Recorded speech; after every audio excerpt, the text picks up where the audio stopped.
Hi everyone, I'm Bengi Akbulut. I am an assistant professor at the Department of Geography, Planning and Environment at Concordia University in Montreal. And as you know, my lecture is within the module on heterodox economics, and I'm going to share some slides to facilitate my lecture today. So bear with me as I do that. So as you know, the title of my lecture today is From the End of Growth to Degrowth Perspectives from Feminist Economics.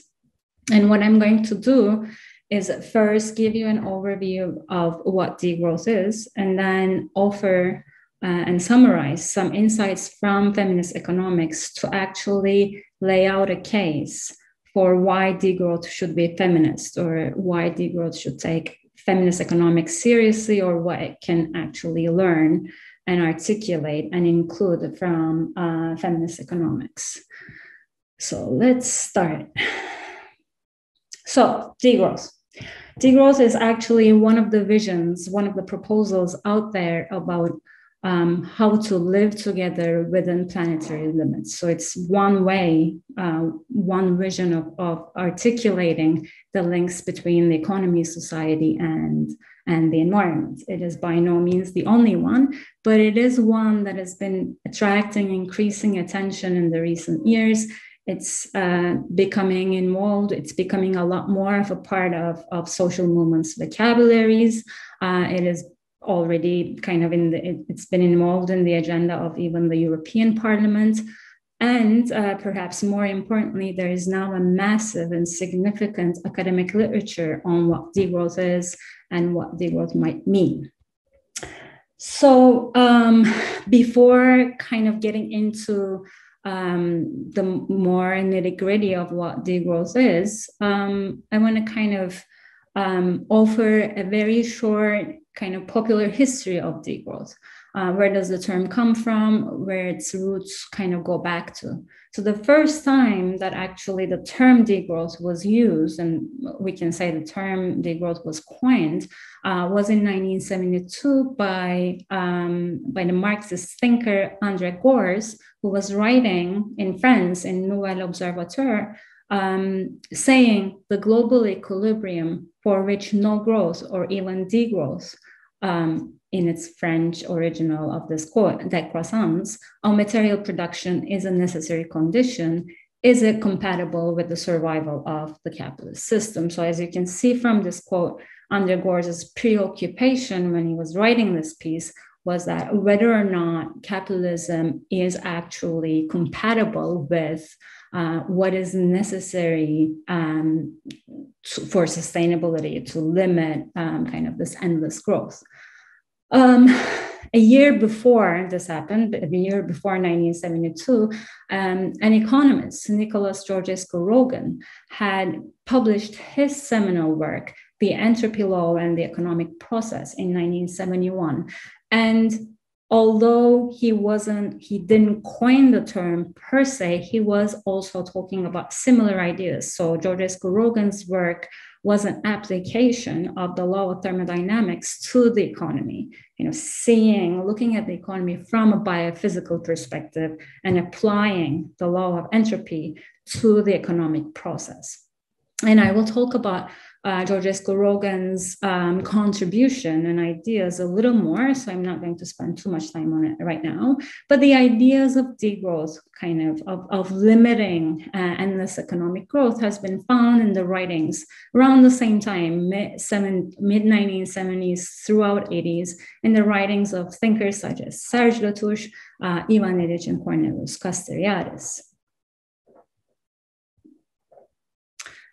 So this is more kind of what I just kind of gave an overview, outlined, is more of an intellectual, let's say, or kind of an academic scholarly history of the term, of the concept of degrowth. But degrowth is also very much an activist term. So the notion of degrowth, or what degrowth would mean, was also kind of articulated in social movements. Especially in early to mid 2000s. For instance, movements in Lyon, in the city of Lyon in France, were protesting and mobilizing to demand car-free cities, for commoning food, so meals on the street, in the streets, and food sharing and food cooperatives, and a very strong campaign against advertising. But degrowth has been kind of more, let's say, strongly, more forcefully, and in a slightly different way taken up by social movements, especially in the aftermath of the 2008 crisis, and by movements who were opposing austerity measures as a way out of these crises. So it is the time when degrowth kind of spread in Europe to kind of especially Italy and Spain, and then Greece. So kind of it spread throughout Southern Europe. And then degrowth, through this history, started articulating itself, started shaping itself as a kind of an activist scholar movement, as an international community, where the first degrowth conference was held in Paris in 2008, followed by other international conferences in Barcelona, in Venice and Montreal, in Leipzig, in Budapest, Mexico City in 2018, which was the first North-South degrowth conference, and then conferences that was scheduled to take place in 2020, but were postponed to 2021 at The Hague and Manchester. So actually, Manchester conference on degrowth is about to start soon, and as well as the one at The Hague. So then let's get to the point. What is degrowth? So as the name suggests, and you might have heard of this term, and maybe you've heard how it's been defined and how it is understood as well. So as its name suggests, degrowth first and most straightforwardly implies a downscaling. So a voluntary and equitable downscaling of production and consumption activities. What it means, or in other words, it means that degrowth is a proposal to reduce the throughput of energy and materials, to reduce the social metabolism of societies. What social metabolism means is that the energy and materials that a society or an economy extracts, processes, transforms, and then gets rid of as waste or heat. So degrowth is first and foremost kind of a project, a proposal of shrinking, of getting smaller, having a smaller metabolism, using fewer resources, creating fewer waste. But actually, degrowth is a lot more than just this. Degrowth actually denotes a far more encompassing, a far more radical, actually, idea of transformation. So degrowth is also, and importantly, a critique of the idea of growth, or as Serge Latouche would say, the ideology of growth. So it is a critique, and it is a kind of a deconstructing or questioning the priority of economic growth as a societal objective, and the equation, the kind of automatic identification of economic growth as better. But kind of more broadly, degrowth is also a project of challenging the domination of economic rationality over all social goals and rationalities, or over what a society might actually desire, might actually be aiming for as an idea, as an objective.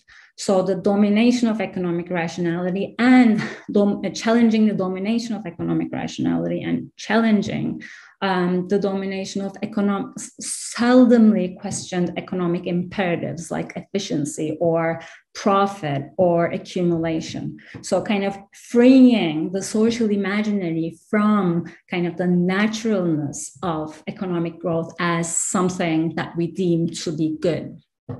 And kind of relatedly, it is also a project of re-embedding the economy within the social and political, within the society, and being able to make decisions about the economy, what we want our economies to serve democratically by taking into perhaps possibly other rationalities. So, and the last kind of facet, and last but not the least facet of degrowth is that it is not only a project of doing less. So it's not only a project of having a smaller metabolism, having an economy with a smaller metabolism, but it is a metabolism with a different structure and serves different functions. So not less of the same, but it's actually organizing, wiring our economies differently. And what would that mean? It means a reordering of values, a rethinking and reordering again of the aims, of the direction, of the objectives that our economies serve, and reaffirmation of social and ecological values, where needs and provisioning for needs and care and non-market values would kind of gain ascendance rather than kind of, again, economic imperatives like economic growth or profitability or efficiency.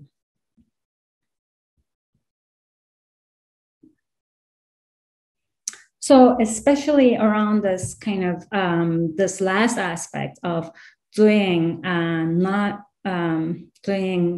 not less of the same, but doing something different. Some of the kind of notions, ideas, themes that have been associated with degrowth include decommodification, for instance, care and care economy, care work, sharing and reciprocity, localized production, an economy where there's no exploitation, an economy where we have direct democracy, or reclaiming the commons and alternatives to capitalism are also kind of part and parcel of degrowth.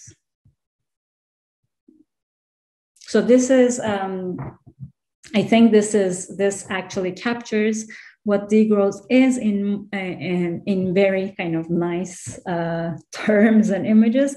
This image is taken from the book Degrowth, a Vocabulary for a New Era, co-edited by Giacomo da Lissa, Federico Demaria, and Yorgos Kallis, where growth is more of the same, stationary state is same of the same, and less of the same is kind of economic contraction. So kind of an economic slowdown, a downscaling within a growth economy. Whereas degrowth is something that is different, that is actually a vision of organizing and structuring our economies in a different way. Okay, so I want to kind of quickly, maybe not so quickly, but talk about some of the lines of thought, some of the lines of thinking, scholarship, but also movements and philosophies that motivate and form kind of the foundation of degrowth, so the sources and roots of degrowth. There are many, including post-development literature. So for instance, the entire kind of thinking around the questioning of development and kind of alternatives to development and how to escape from this trap of development. Also kind of the thinking and tradition around the meaning of life and what makes kind of good life.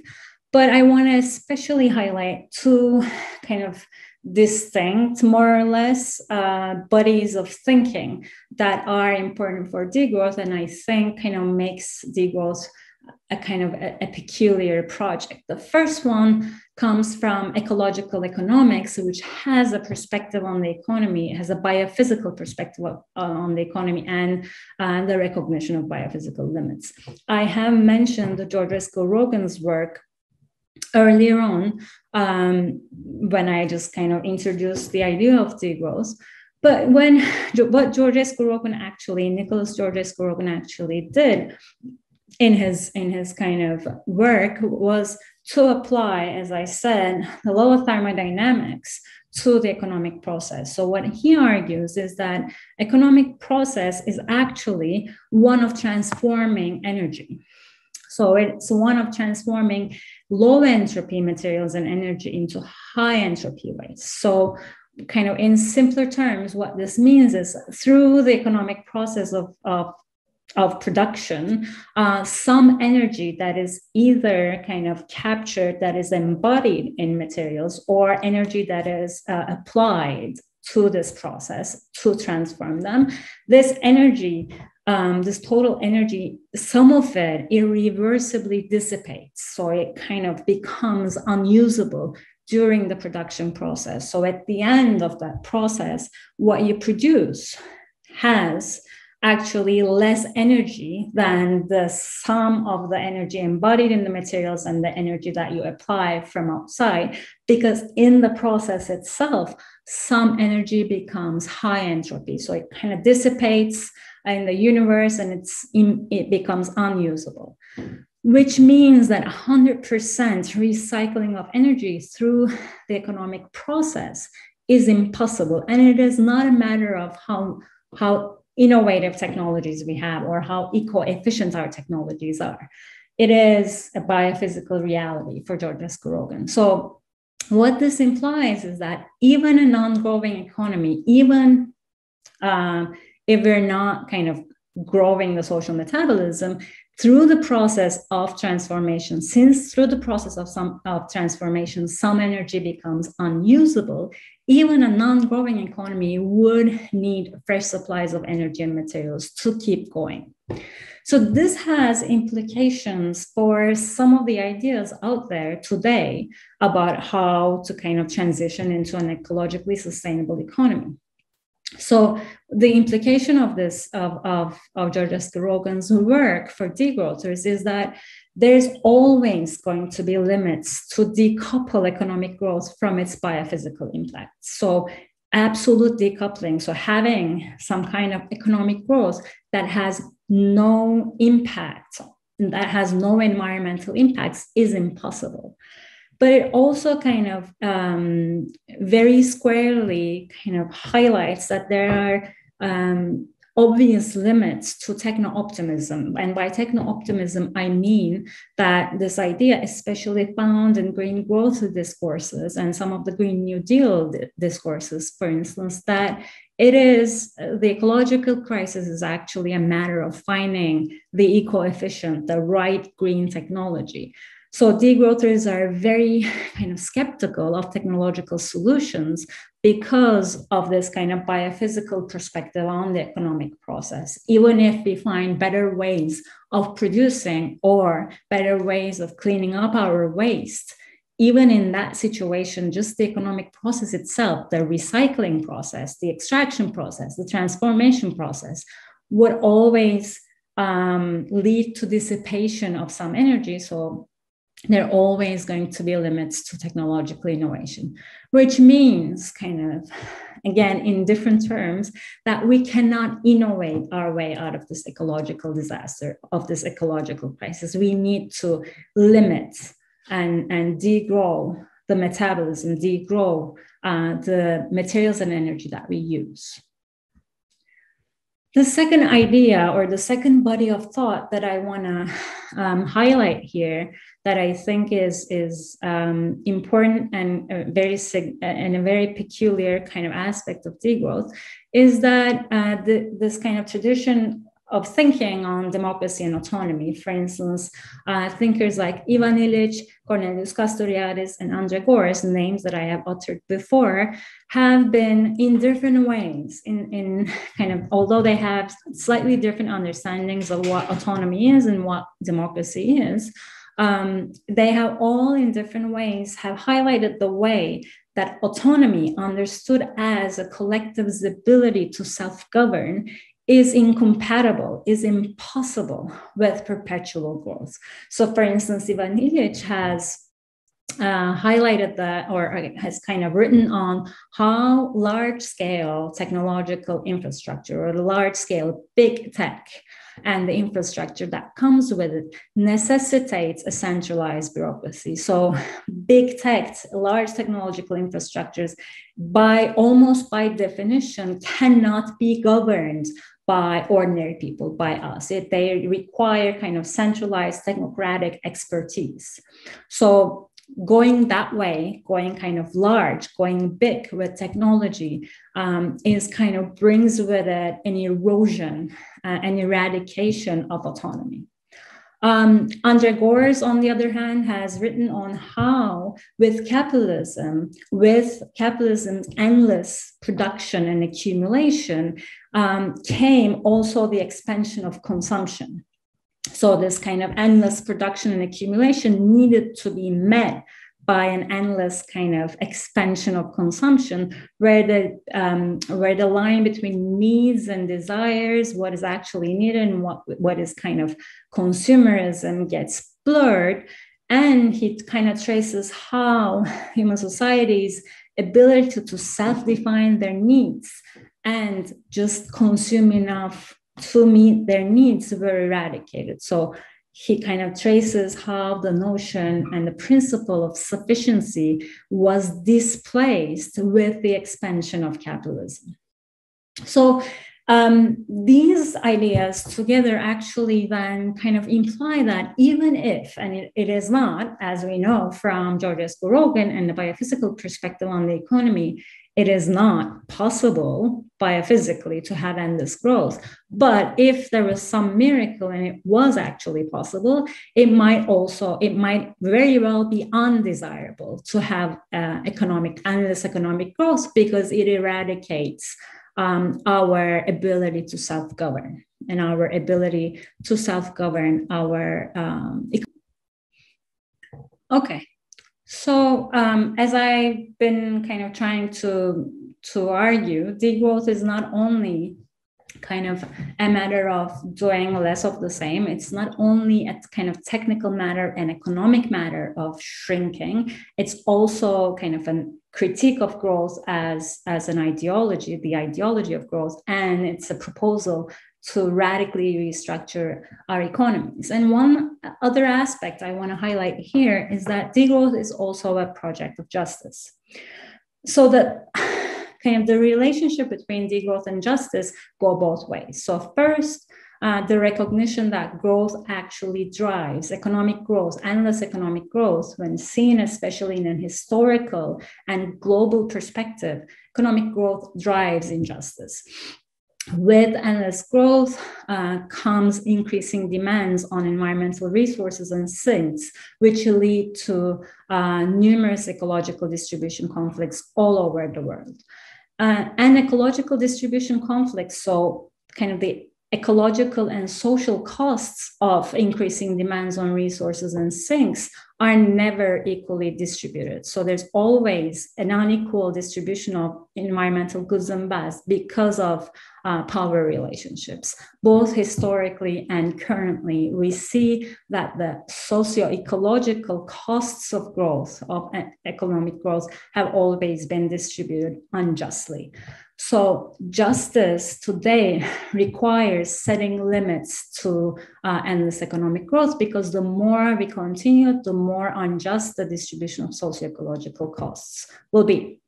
But there's also kind of a reverse link, that injustice, existing and historical injustices, also drive growth. So one idea here is that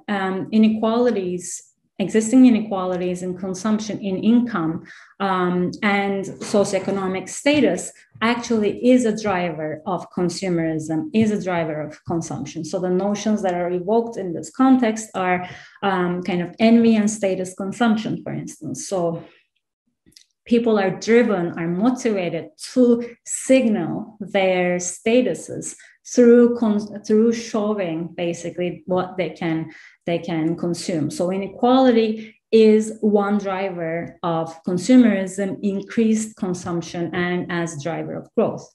Another idea, another way in which injustice drives growth, is that within our current political economic systems, growth is often accepted as the only acceptable, politically feasible way of addressing injustices. So what is often resorted to is, rather than having kind of a radical redistribution of power and assets and income, we see kind of economic and political elites resorting to growth as kind of the answer, because the benefits of growth is kind of argued that the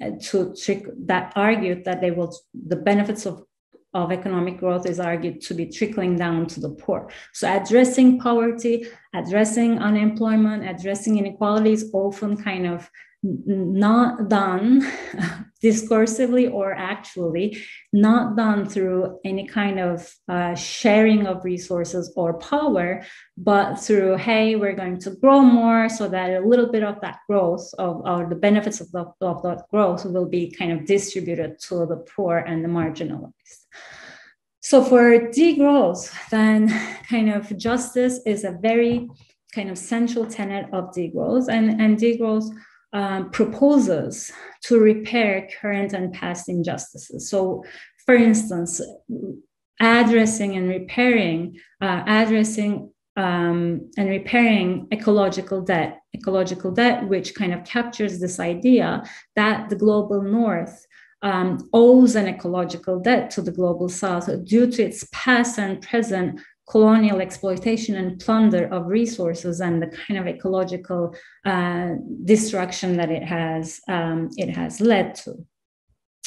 And also kind of this injustice, especially socio-ecological injustice, driven by or driven through international trade, through ecologically unequal exchange, where kind of the traded goods or goods and services that are traded in international trade have unequal embodied nature in them. So the South often sells to the North goods that embody a lot more of their nature, a lot more of or goods that are produced by using a lot more resources or a lot more kind of ecologically destructive processes.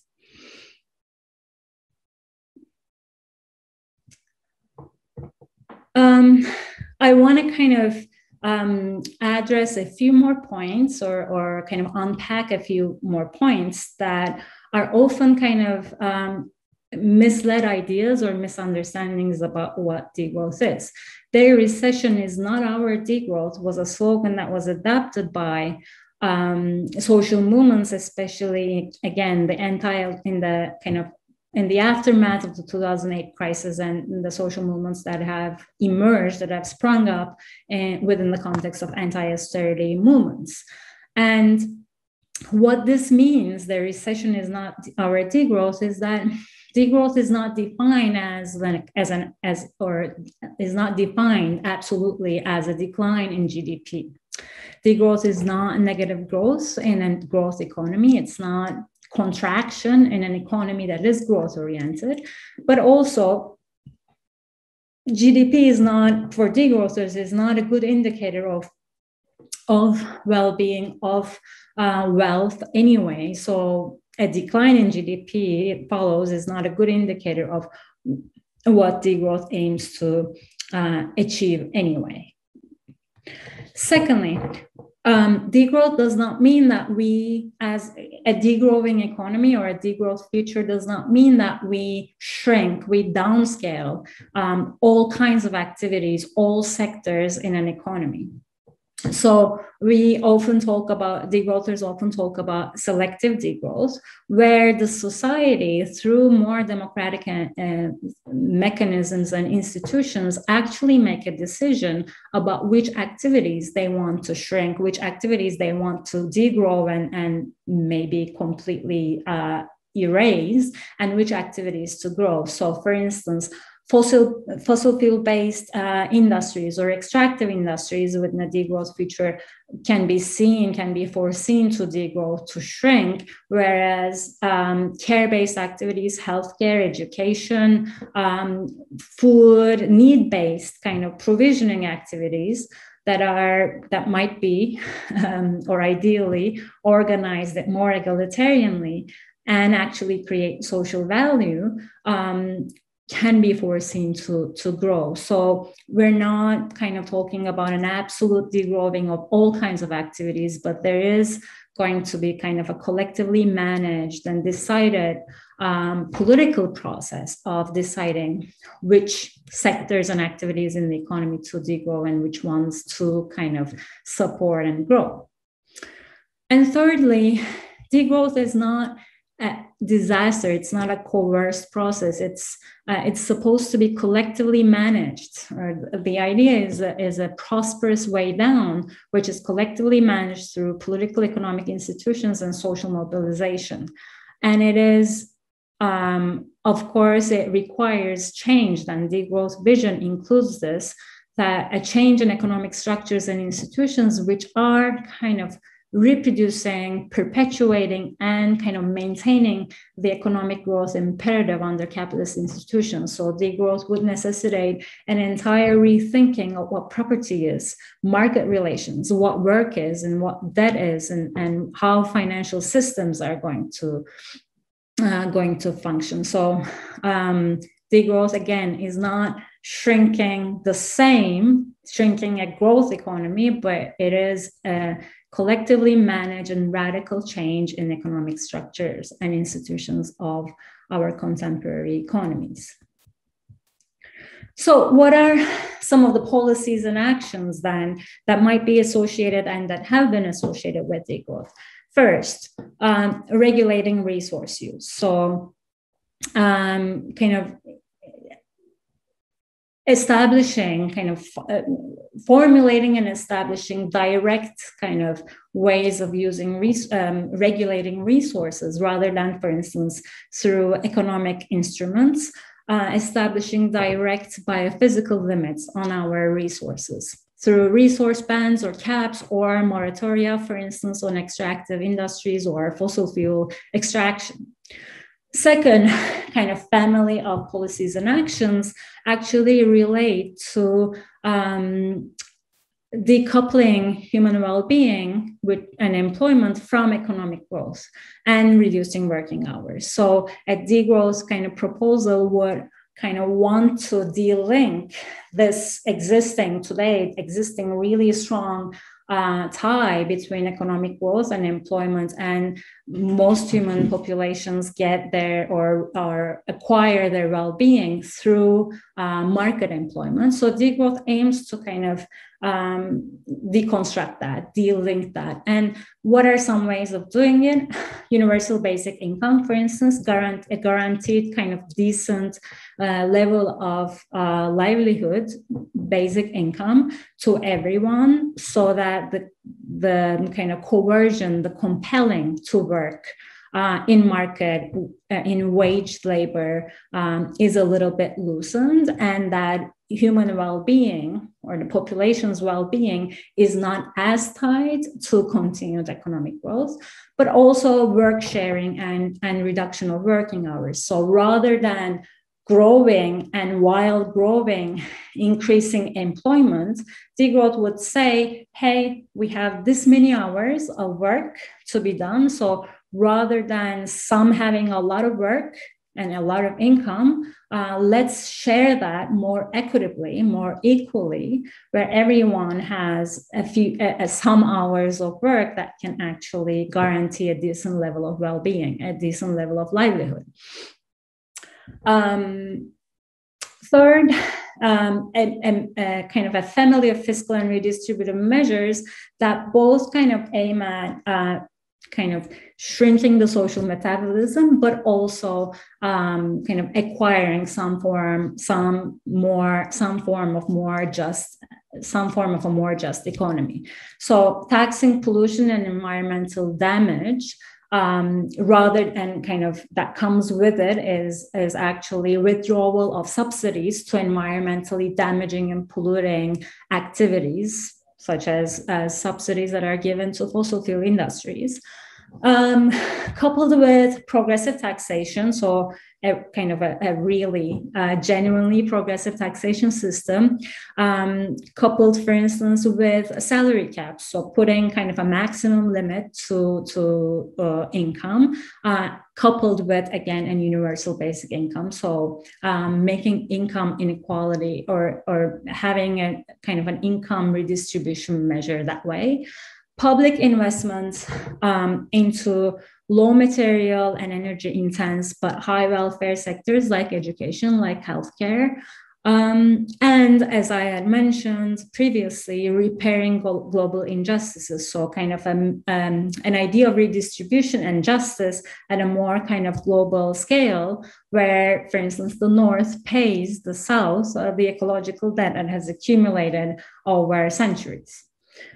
Fourth, degrowth, obviously, I mean, growth is very much, economic growth is very much interlinked with the global financial system, but also national financial system. So degrowth would aim for addressing kind of money and credit systems through alternative local kind of monetary systems such as community currencies, but also more kind of macro level public, let's say, policies around public money or zero interest lending to kind of, again, to kind of to address the growth imperative that is built in to the financial system as it exists today. And lastly, degrowth supports or argues for the supporting of grassroots economic practices, alternative economies, if you will, such as eco-communities, back-to-the-lenders, cooperatives, community currencies, urban gardens, barter networks, for instance, because such grassroots economic practices that are kind of intentionally different than the mainstream capitalist economic organizations are often, again, like this is not set in stone, but generally they are motivated or they display certain facets that are kind of reflective of degrowth or enabling or would be facilitative of a degrowth transition. So they are marked with production for use, for instance, rather than production for profit or profit maximization. They often have either no drive or less of a drive to accumulate or like to produce to accumulate. Oftentimes they're localized, so they would lead to kind of a relocalization and regionalization of economic kind of circles. There again, oftentimes they display direct democratic involvement of the stakeholders, of consumers or producers, and rather than, again, an economic imperative of accumulation or profit maximization, we see the principle of sufficiency being a lot more kind of prevalent, a lot more pervasive in such grassroots economic practices. So these kind of alternative economies would are kind of degrowth in action in itself, or kind of grounds or breeding grounds for degrowth, as they are in themselves operationalizing a reorientation and recentering of economic organizations or economic relationships towards aims that are not kind of associated with endless growth.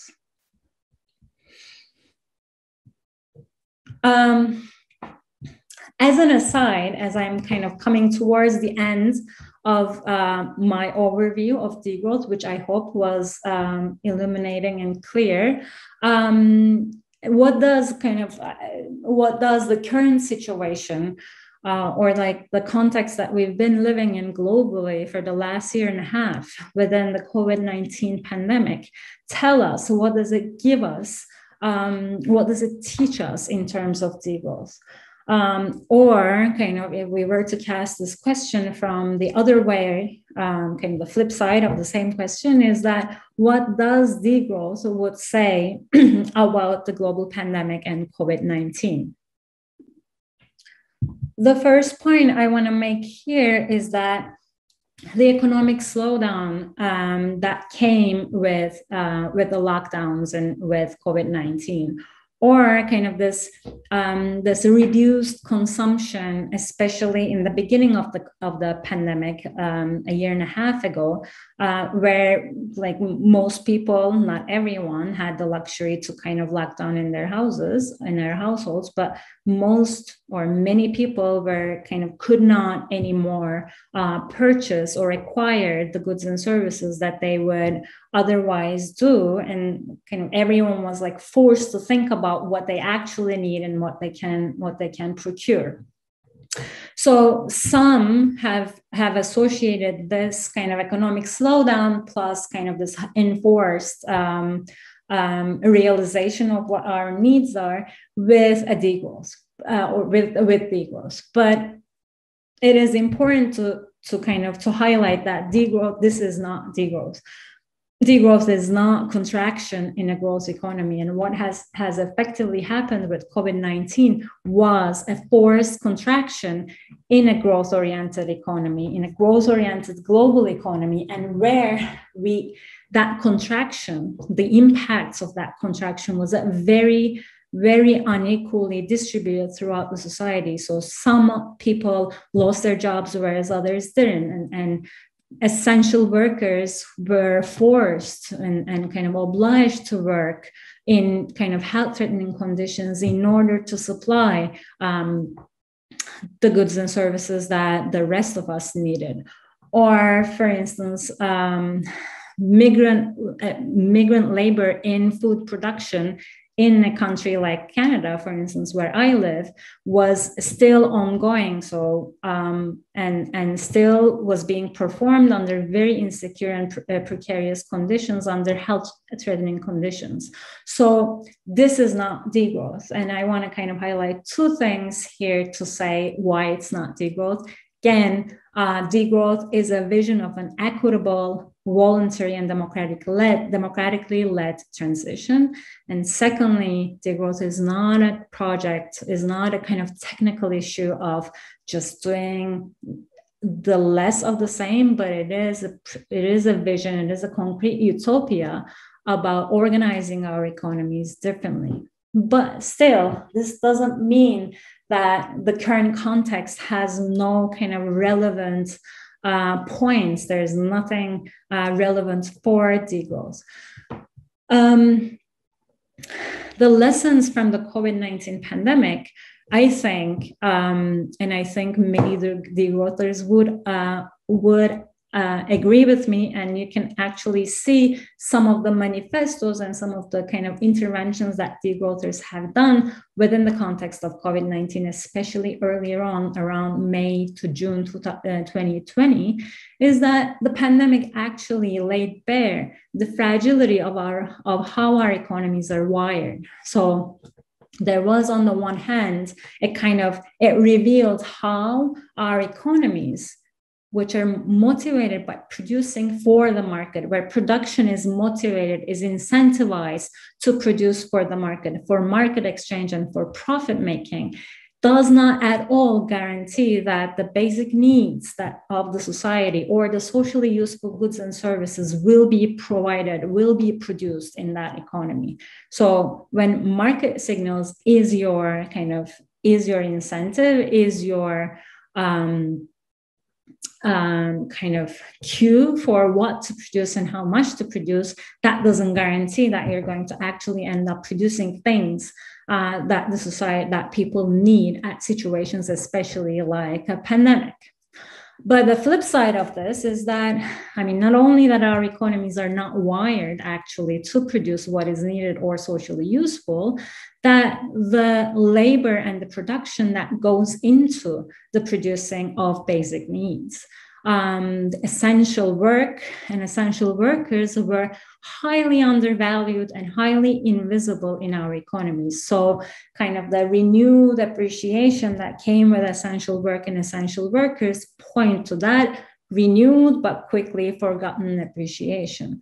So what basically kind of the COVID pandemic showed us, revealed what is wrong with our economies, is also a strong case for why degrowth is needed, and why a degrowth restructuring or why a restructuring and reorienting our economies, recentering our economies around different objectives and around different functions, as similar or as restructuring, reorienting that degrowth argues for, is very much needed. So what would that restructuring or reorienting imply? Centering, provisioning, and subsistence, let's say subsistence, egalitarian subsistence, is needed kind of to build different kind of economies that are a lot more equipped to deal with a crisis like COVID-19. It also kind of put in sharp kind of relief the notion of work and what kind of work is actually being rewarded both kind of in terms of social recognition, but rewarded also financially in our existing economies, and what kind of work that is actually very important, very significant, the kind of work that provides the massive infrastructure for our day-to-day existence, is how that work is actually undervalued and under-recognized.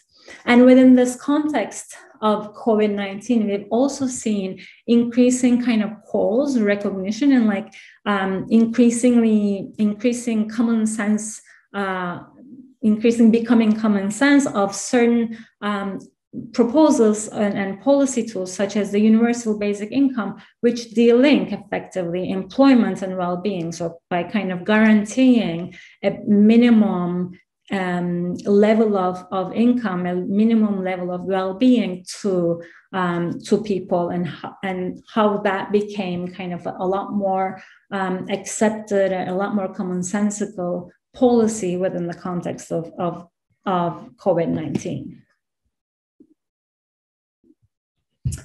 Okay, so far so good. So I try to give you an overview of what degrowth is, but then the question becomes, what is the connection of degrowth to feminist economics?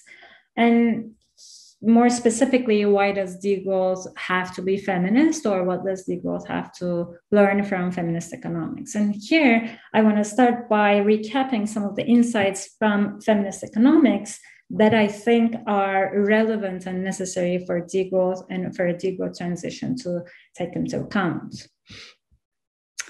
First, the notion of social reproduction. Feminist economists have since a very long time has been kind of conceptualizing this notion of social reproduction as distinct from production. One of the major contributions of feminist economics is actually to shed light on the forms and kinds of work and exchange and production that are not taking place necessarily in the market, so they're not really paid, and they often go invisible. They often go unrecognized, but are fundamental to the functioning of our economies. And feminist economists have termed this realm of production and work social reproduction. So what does that actually mean? Social reproduction is the reproduction and sustaining of, first of all, the labor force, reproduction of the labor force, both biologically and socially, plus kind of the production of the life-sustaining goods and services that the labor force requires. But it also kind of social reproduction also includes the reproduction of the ecological and social conditions of production, which are kind of the ecological and social context in which production takes place. So which are these conditions which are affected by the production process, the market production process, but they also affect the production process since they are the conditions of production.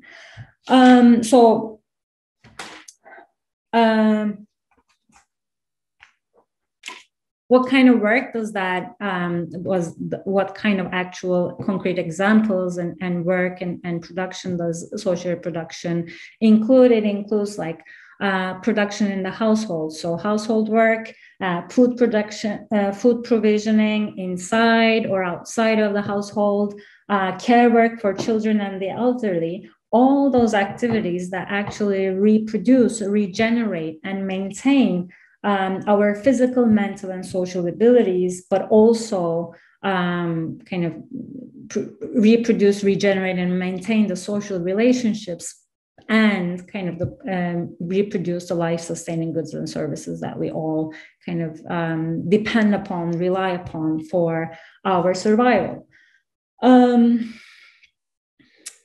One kind of a few points about social reproduction, apart from the fact that it is gendered, so it's often women who perform this kind of, either women or let's say feminized bodies that perform this kind of production and labor.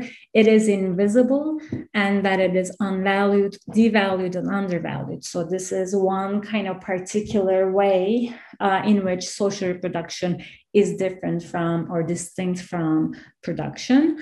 But also social reproductive activities are distinct from production in different, in additional ways, in additional aspects as well. First of all, they are needs-based. They're not kind of profit-oriented. They're not market-oriented oftentimes, but they are more motivated by meeting needs.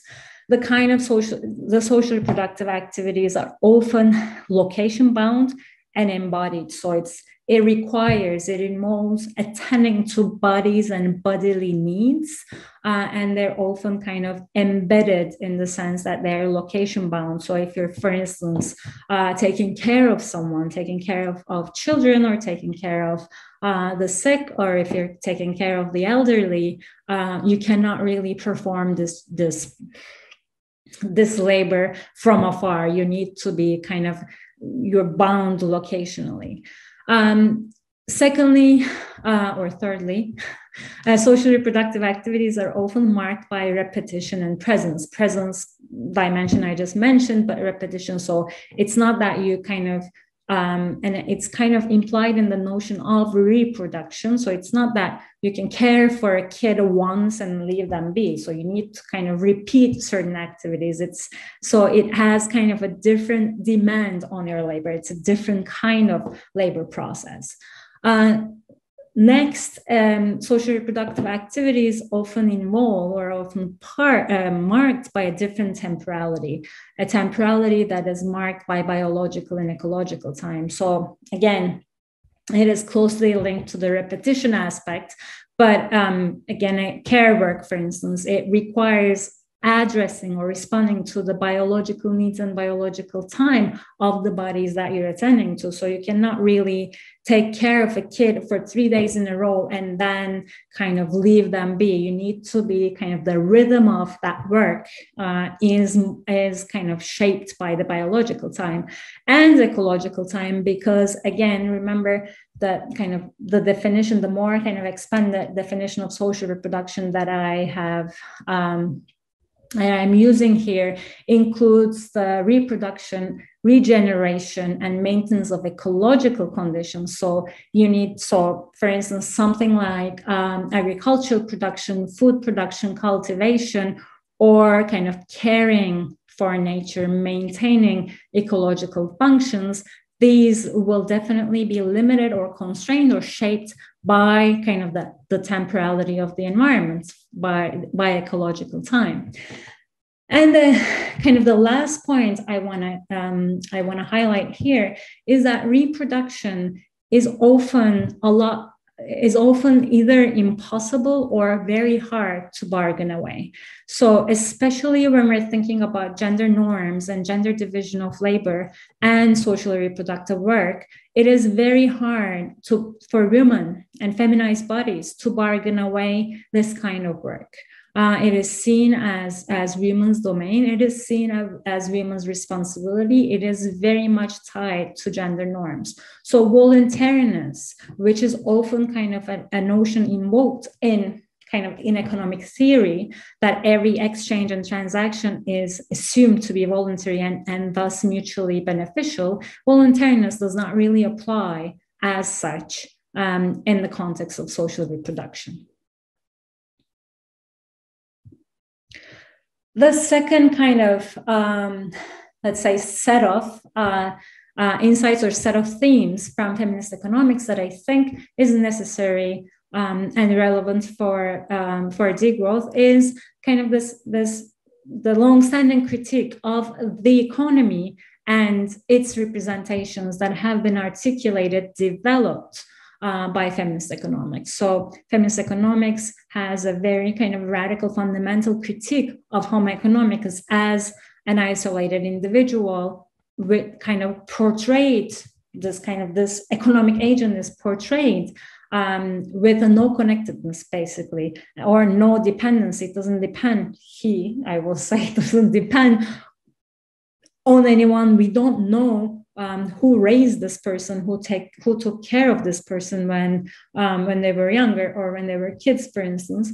Or Homo economicus has no responsibility to care and to take care of other people or other people or non-human beings, for instance. And this Homo economicus basically interacts with society to the extent there's a notion of society in economic theory without being influenced. So kind of the idea that preferences are exogenous, you can think about it there. So there's no notion of socialization or why our preferences might change through our interaction with society. The kind of second part of this critique is a critique of the definition of economics. So feminist economists have for long kind of criticized this idea, this definition of the discipline of economics, of the study of the economy as restricted to market interaction and rational behavior, and its neglect of domains that are traditionally thought of as women. So this kind of ties, as you might be able to follow that, it ties with the notion of and that kind of the concept of social reproduction. So the domains of social reproduction are often not kind of defined as the domain, as the realm that economics studies. It's not a matter of study for economics. It's not a topic that economics is supposed to. And of course, like I'm referring to mainstream economics, but as economics is supposed to study or analyze. And kind of lastly, the critique of representation of the economy through GDP and monetary indicators, which by definition kind of exclude the unpaid work, production, and exchanges that take place outside of the markets, and by, again, inherently overlooking the unpaid labor of social and ecological reproduction. And building on these kind of fundamental insights and critiques of the economy and economics and economic indicators, feminist economists have put forward a broader view of the economy and a broader view of what production is and what labor is and what value is. There are many feminist economists have come up with like these more dual or like multiple spheres of the economy that interact with each other, that kind of make visible and shed light on and analyze the unpaid labor and the unpaid production of women and nature. But also kind of bringing to light a broader view of economic behavior and incentives and values that are beyond self-interest. So feminist economists have kind of shed light on values and motivations such as empathy, altruism, responsibility into the picture, and they have shed light also on how individual quote unquote preferences are matters of gendered socialization.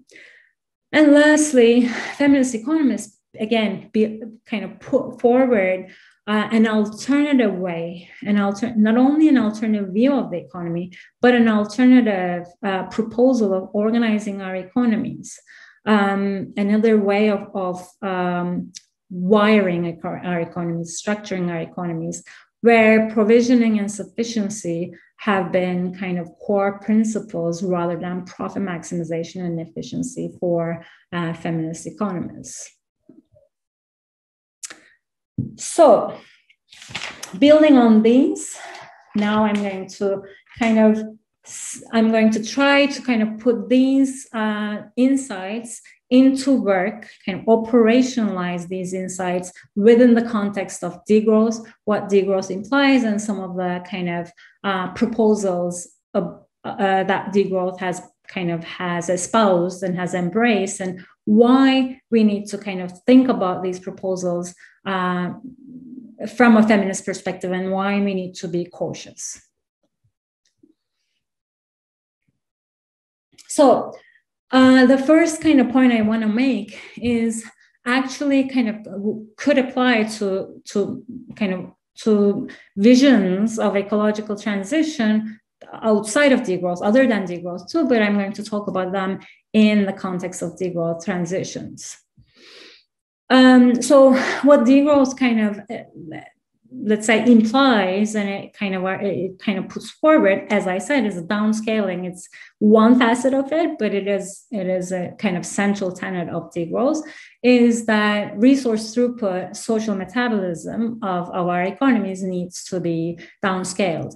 What it kind of means is that if we're going to use less materials and energy in order to kind of fuel, in order to function, in order for our economies to function, it means that we will have to apply more labor per unit of material resources. I mean, under certain conditions, obviously, but basically, if we're going to shrink, if we're going to downscale how much materials and energy we use from outside, we extract from the biophysical environments, it means that we will have to kind of use a lot more human labor, a lot more embodied energy for our economic activities, and paid or unpaid, it doesn't really matter for this point. But the question then becomes, whose labor is it going to come out of? Whose time is it going to come out of? So a very kind of straightforward, a little simplistic maybe example is that if we're going to downscale resource throughput, so if we're going to use less energy, and we do have to, but this is kind of part and parcel of degrowth. Let's think about household appliances. So if we are going to use less energy, and let's say we're going to get rid of kind of electrical household appliances that we use in the kitchen, electrical, let's say blenders, or we get rid of dryers, or we get rid of dishwashers, because we're downscaling the energy that we extract from outside, and we are downscaling the electrical use. So we got rid of those. But some of these activities, probably most of them, still have to be done for the production and preparation of meals within households. So instead of using an electrical appliance, we're going to chop things and mix things by hand. Or we're not going to use a dishwasher, but we're going to wash dishes by hand. But then the question becomes, who will do these jobs?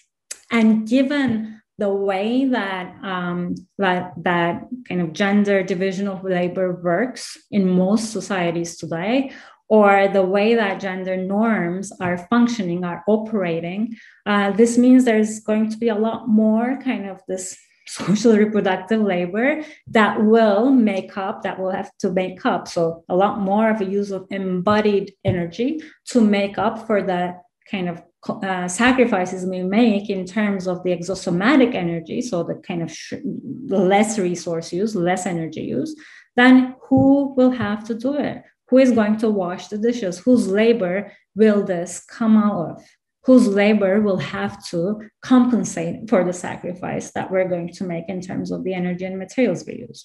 Another example, agriculture. So if we're going to cut down the kind of energy intense technologies, or kind of energy intense chemicals that actually have displaced some labor throughout history from agricultural production, if we're going to get rid of some of the technological kind of gadgets we use, or if you're going to, for instance, get rid of the fertilizers or insecticides or pesticides that are very kind of resource intensive and detrimental to soil. If we're going to kind of do that, but then it means that certain activities, for instance, if we're going to get rid of a large irrigation infrastructure, so we're not going to use exosomatic energy to irrigate fields, but we're going to use human labor time to do it, then who will have to work more in agriculture? And since in most parts of the world, agricultural production is also marked with a gender division of labor, where women and men would usually perform different kind of tasks in the production of a certain crop, then which kind of activities will become like a lot more labor intensive, which kind of technologies and chemicals we're going to displace will mean that certain tasks will have to be performed by humans. And depending on whose domain those tasks are, according to the prevalent gender division of labor, then it means someone will have to spend a lot more time. So kind of to recap, the downscaling of resource throughput means that in total, we will have to, as human societies, we will have to apply more labor time, more human labor to certain tasks. And depending on the prevalent gender hierarchies and gender divisions of labor, that will imply different burdens on the time, different demands and burdens on the time use of women and men. And kind of following up with the same kind of the same theme, following or going with the same line of thinking, degrowth,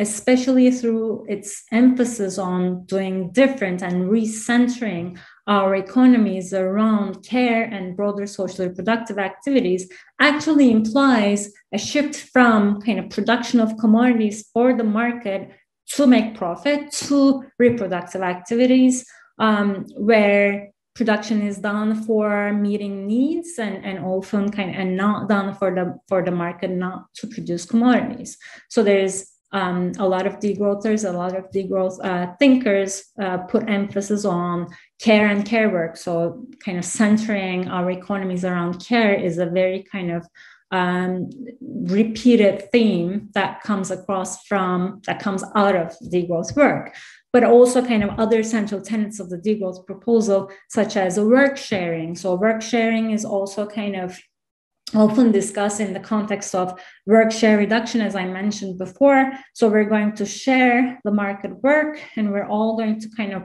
work less, or not all, but there will be kind of less of market work, wage work, whereas we have time to do kind of the more social reproduction based activities. Or conviviality, so there's kind of this emphasis, there's a shift that is foreseen in a degrowth future from production. The center of our economies will not be, or the kind of focal point of our economies will not be production for the market, but rather socially reproductive activities. So this is kind of commendable, as degrowth recognizes the kind of variety of forms of work and labor and production that sustain us as human societies and sustain nature. But recognition does not necessarily mean gender justice. So recentering a society around care does not imply gender justice. So kind of degrowth brings care into the center, or social reproduction into the center, but does not really discuss how that social reproductive work will be organized or how can it be valued. And here, feminist economists have a lot to offer, and degrowth has a lot to learn.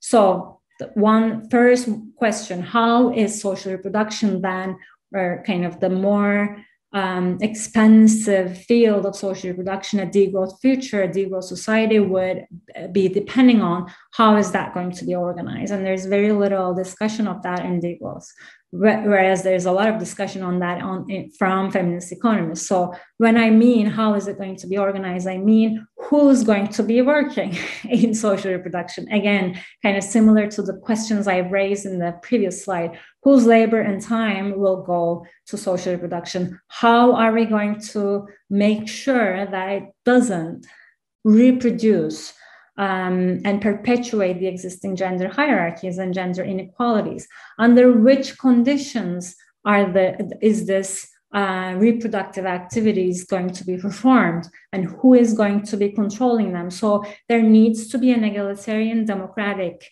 and gender just perspective that needs to complement this kind of emphasis on care and the broader reproductive activities. This is a quote that I think captures this point really well from Ellie Perkins, a feminist ecological economist, who will do the work of growing the tomatoes on urban rooftops, recycling the post-consumer materials, carrying the glass jars to the bulk food stores to be refilled with beans, soaking and cooking and refrying the beans. So, and who decides what is needed to be done, or what is actually what are needs that needs to be met by social reproductive activities. The second question I want to raise, and that is again has been mostly absent from degrowth discussions and degrowth thinking, but has been kind of being pushed into its agenda by especially feminist degrowthers, is okay, we recognize or we center care work on the broader reproduction, social reproductive activities, but does the recognition mean that we are remunerating them or valuing them or compensating them justly? So how to value and how to remunerate social reproductive work is another question that degrowth has neglected so far, but cannot afford to do it anymore. So one kind of proposal within this context is a care income. So similar to a universal basic income, but kind of specifically directed to compensate caring, care work and care, kind of caring labor. So it would be kind of organized similar to a universal basic income it would be kind of provided by a public body, and it would be kind of a state or like a public sector or public, probably state would be an accurate way to describe it. A state or kind of a central authority would be kind of providing it. But there are also work from feminist economists in kind of shedding light on alternative self-organized systems of provisioning, what kind of, I think Mary Mellor calls associational voluntaristic provisioning practices to kind of value, to remunerate unpaid work, unpaid social reproductive work. So for instance, local and community currencies or local exchange and trading systems, where, for instance, in some of which services would be valued equally on the basis of labor time. So if I spend doing, so the value of 1 hour of, for instance, healthcare or childcare would be equivalent in value, would be kind of, could be traded equally with an hour of maybe a commodity producing kind of labor. So this would be one way to reward and to support and revalue social reproductive work that does usually have kind of a very lower, if it's valued in the market or if it's remunerated through market means, through monetary compensation, it usually is undervalued. So I'm at the end of my lecture. And to kind of conclude, I want to recap what the kind of lessons are, kind of two kind of simple points about what the lessons for degrowth is from feminist economics. First, the economy is gendered, whether we like it or not. So economic processes are always interlinked with gender hierarchies, and any kind of transition such as degrowth, or like even a less kind of radical transition would pose different constraints and opportunities based on gender.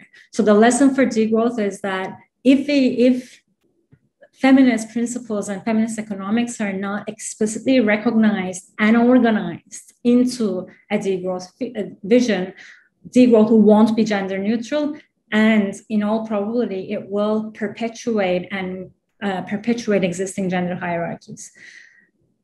Secondly, feminist economics have kind of for a very long time formulated a vision of an alternative to endless growth and capitalist accumulation around the notions of subsistence, around the notion of provisioning and sufficiency. And that kind of, that milieu, that very kind of rich field of thinking from feminist economists actually do provide a lot of kind of food for thought, a lot of material to think about how to organize and value the work of social reproduction in a gender just way.